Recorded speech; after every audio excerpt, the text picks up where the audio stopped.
If I just get you to speak normally, say, test or... Test. 87 years ago. That's a good one. You want more? No, that's okay. Okay.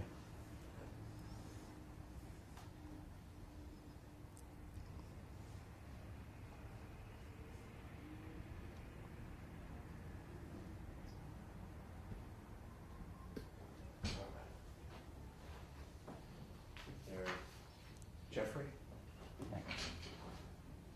Well, if I can get you to say your name, where you live, and what you do. My name is Jeff Peak.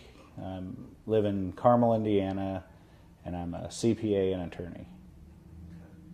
Okay. And were you born in Indiana? I was born in Indianapolis, Indiana. Yes. Raised up there? Raised there. Lived most of my life there. What made you come down here today? Well, we were down visiting family in Austin, and then we went to shop for colleges for my daughter.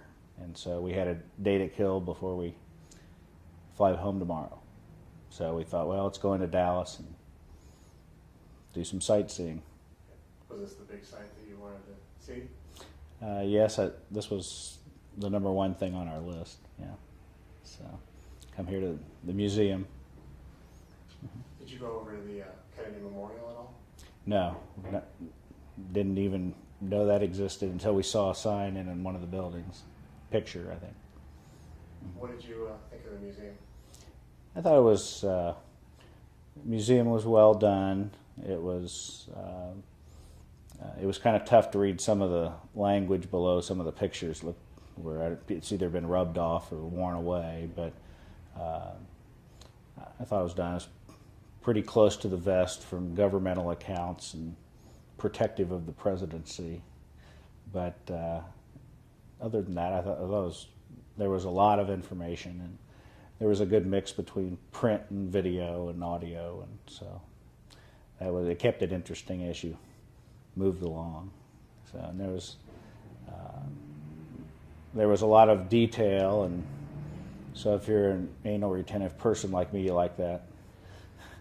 But I thought it was well done. So you actually remember the day that Kennedy was shot? As a child, yes. Yeah. Can you tell me what you remember about that day? Well, I just remember I was in grade school, and there was a knock at the door, and I assume some administrator called our teacher out in the hall and told her about the assassination, and she came back in crying, and it was just like, in a matter of minutes, and she was crying, so you knew something really bad had happened. Didn't know what. I mean, when you're young like that, you don't know a lot about the world, but something obviously was wrong. And they announced that school was going to close early and everybody was going to go home, which caused chaos because there was no such thing as latchkey kids then. There were no buses or anything of that nature, so it's just like everybody go home, and when parents worked, which mine did, there was nobody there, so we all went to a friend's house and sat on the couch and watched Walter Cronkite, and as they tried to piece together what had happened and what they were allowing the media to tell the public. And I just remember sitting on the couch all afternoon until my parents came home from work. And did you continue to watch television for the events that followed the next few days? No, I remember Monday we did, but the weekend was kind of, I don't remember as much, probably because they told us to go out and play or something. But I remember Monday there was no school. It was a change of routine. And so at that point, we watched more television, watched the funeral and that kind of thing. So, what were your feelings about Kennedy at the time? Oh, I don't know that I had a lot except for the normal singing of, just, I think watching him, there was singing of chants of who people were for or against for the presidency before in the election. But, as a kid, you just hear what's around you. I didn't know anything personally about him. didn't know whether to like him or dislike him at the time. Is your family very political? Or? No, not at all. But it wasn't. I mean, at that age, I didn't even know what. I was probably 5 years old or 6 years old at the time, so I barely remember a few things from that era. But starting school, I kind of started to remember a few things. But the early 60, 61, 62, I wouldn't remember anything. So looking back now, what's your impression of Kennedy after? Oh, I think,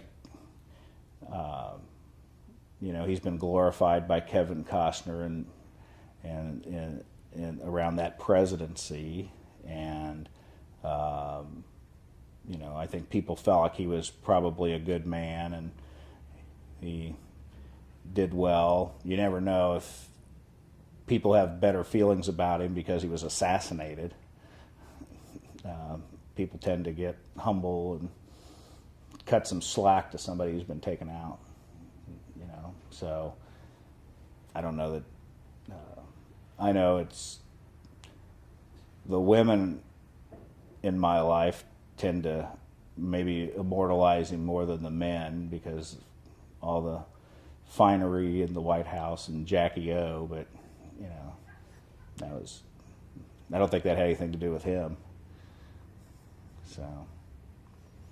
Do you know who George Benjamin Dealey is? Nope.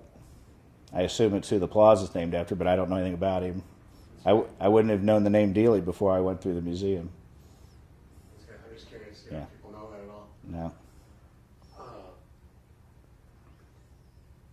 So, did Kennedy's death affect you in any way in your view of the world? Or?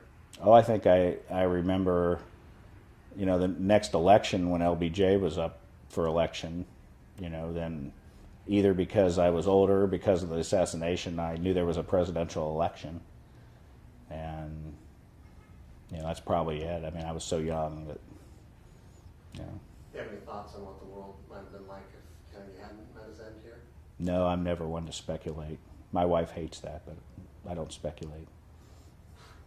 Okay. Well, if you don't speculate, then you have no opinion on the assassination itself? Oh, it's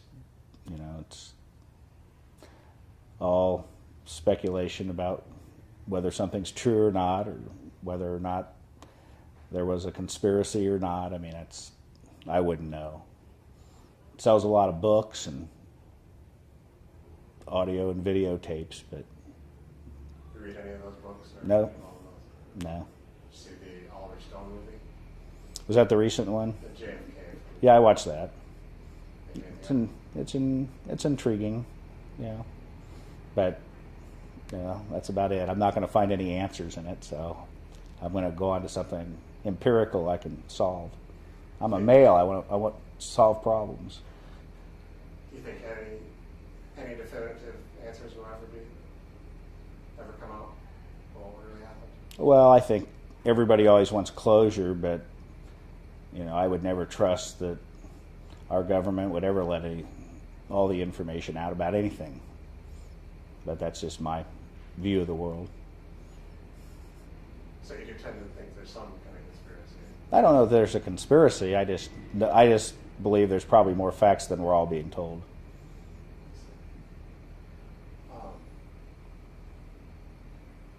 What do you think the future holds for Dealey Plaza? Do you think your grandchildren would come here if they were going through tank?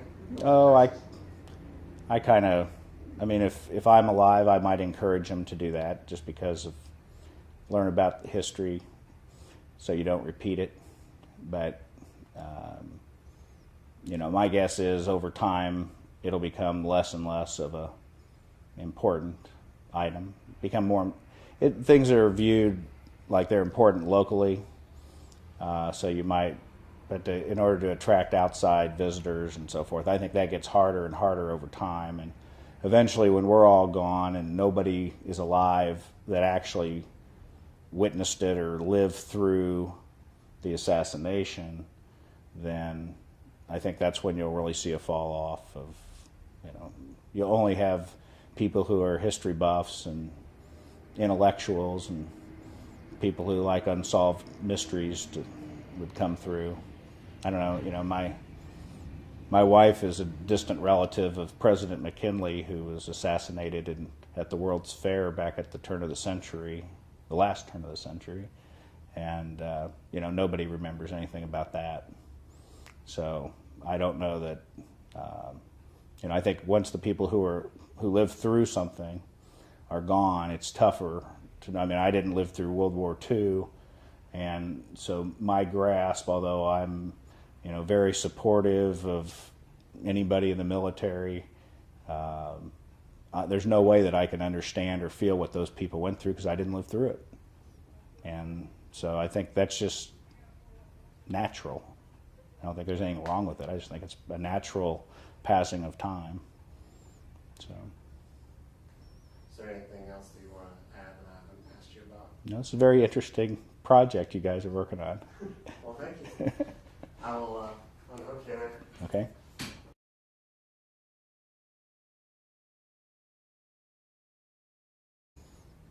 Do some sightseeing. Was this the big site that you wanted to see? Yes, this was the #1 thing on our list. Yeah. So, come here to the museum. Did you go over to the Kennedy Memorial at all? No, didn't even know that existed until we saw a sign in one of the buildings. Picture, I think. What did you think of the museum? And were you born in Indiana? I was born in Indianapolis, Indiana. Yes. Raised up there? Raised there. Lived most of my life there. What made you come down here today? Well, we were down visiting family in Austin, and then we went to shop for colleges for my daughter. And so we had a day to kill before we fly home tomorrow. So we thought, well, let's go into Dallas. And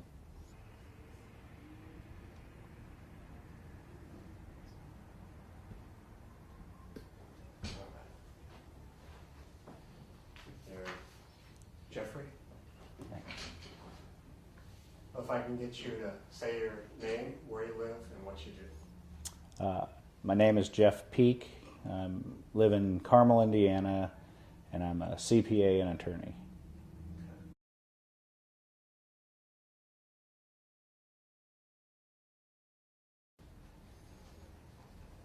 If I could just get you to speak normally and say, test or... Test. 47 years ago. That's a good one.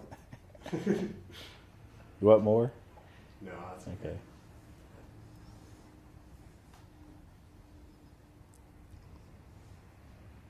I thought it was, museum was well done.